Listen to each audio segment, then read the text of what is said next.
over it, and in some ways think that it's going to explain maybe the historical context of when and where Margaret Atwood wrote it, and maybe some of the real life events that connect to this.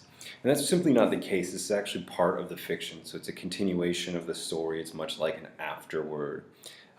So the setup here is that it takes place about, let's call it 200 years, 300 years, 200 years, why not? After the fall of Gilead.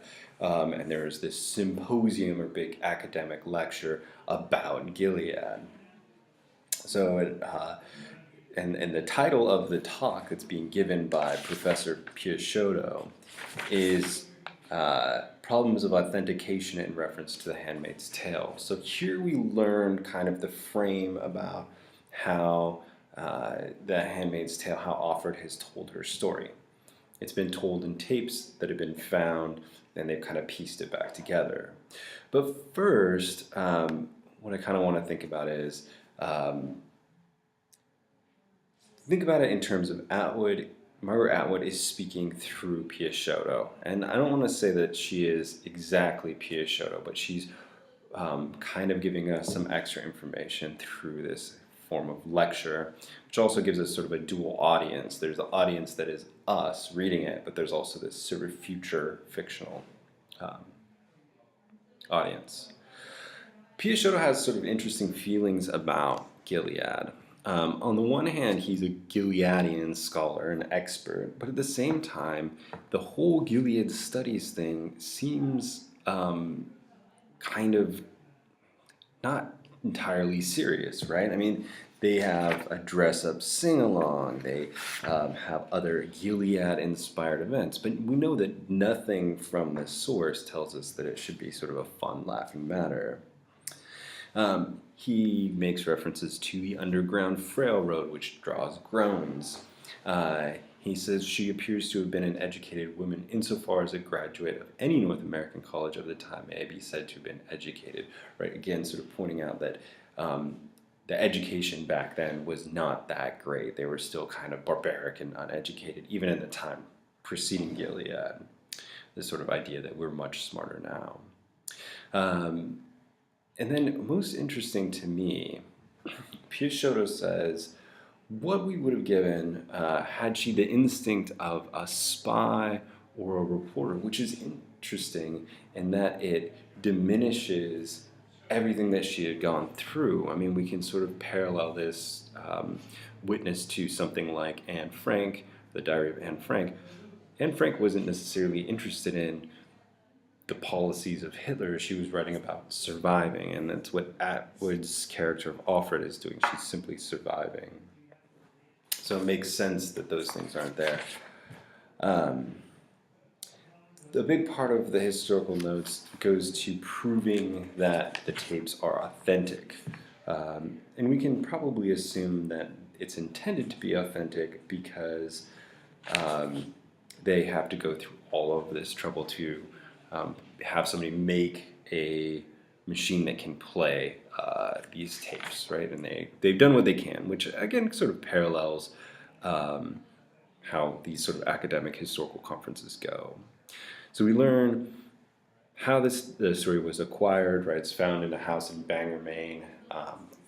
It's explained in the sort of postscript, which I'll talk about here in a second, that they were acquired at a house in Bangor, Maine, when the house was being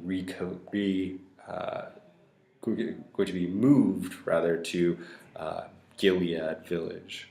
So we know that they're recorded on the tapes, and that the tapes had a reflective quality, meaning they were sort of recorded after the fact, allowing Offred some hindsight, which is important because it tells us that she did survive in some way, shape, or form the very end of the actual narrative, which is she's stepping into light or darkness. We also learned a little bit about how Offred became a handmaid, right? Because second marriages were adulterous. And we have some idea about who the commander is, which is where I want to go next. So Piaciotto gives us two options, either Waterford or Judd. These are the two guys that are commanders at the time that may have been the commander in the story. So he says Waterford was ingenious. He came up with the idea of naming the ants after familiar household products, which would have been comforting to the handmaid. His wife was a TV personality, much as Serena Joy was, and some other little things that he talks about as far as packaging, which kind of seems to resonate with what we have of Fred, or Commander Fred here. And Piachoto indeed says that the evidence does favor Waterford, who was later purged or kicked out of the government, probably killed, for liberal tendencies and harboring a subversive. Liberal tendencies, probably having books and magazines, so on. Harboring a subversive could either be Nick or even Offred. Judd is this other character who's also a commander who was part of this sort of Sons of Jacob, these high-ranking people who orchestrated the takeover of the government and the massacre. And Judd is the one that was sort of responsible for that destabilization of the government, right? You know, coming up with a CIA pamphlet to destabilize the government, orchestrating the massacre, coming up with the term particular, and using women to control women. So what we also get here, in sort of parallel with understanding a little bit more about how the movement, the Sons of Jacob, were able to sort of manifest Gilead, is that we have something that is parallel to how we study history, and this uncertainty, just as we have uncertainty about exactly who Offred was. So the story actually ends with this phrase. So the first story, which we find frustrating and probably, if you're like me, somewhat inconclusive, is on page 295 of my book. It says, "And so I step up into the darkness within, or else the light." So we don't know if Offred survives or not. The historical notes provide some additional information, but ends with, "Are there any questions?" Right? So again, we can kind of ask ourselves, why would Atwood end with this line? Well, of course, there are still heaps of questions. There's a lot that's not answered. What happened to Offred after the tapes? What happened to Nick? What happened to Luke? What eventually caused the downfall of Gilead? Were handmaids ever able to become part of a family? So on and so forth. So she ends with this, I think, intentionally knowing that, of course, there are questions. There are tons and tons and tons of questions. And I think that this also goes back to how we study history, it again being historical notes. And the questions that we always have, which is, how could this happen, right? Again, if we compare this to Nazi Germany or any other sort of violent revolution, we ask ourselves, how could this have happened? Now, in the updated audiobook that came out shortly before the Hulu TV show came out, Atwood actually wrote some questions and answers, and it's only on the audiobook, so I'm not able to share it with you, so I'm going to sort of summarize it. In it, she explains that they still don't know what happened to Offred, that it's unlikely that Offred was reunited with either Luke or her daughter, although such things did occasionally happen. But for the most part, things are still tremendously, tremendously lacking. And if you are interested in it, I would encourage you to buy the audiobook, the most recent one, which also they've kind of worked in this sound engineering of music on the tapes, or in between the chapters, which references the tapes. Okay, so that's kind of the quick rundown of that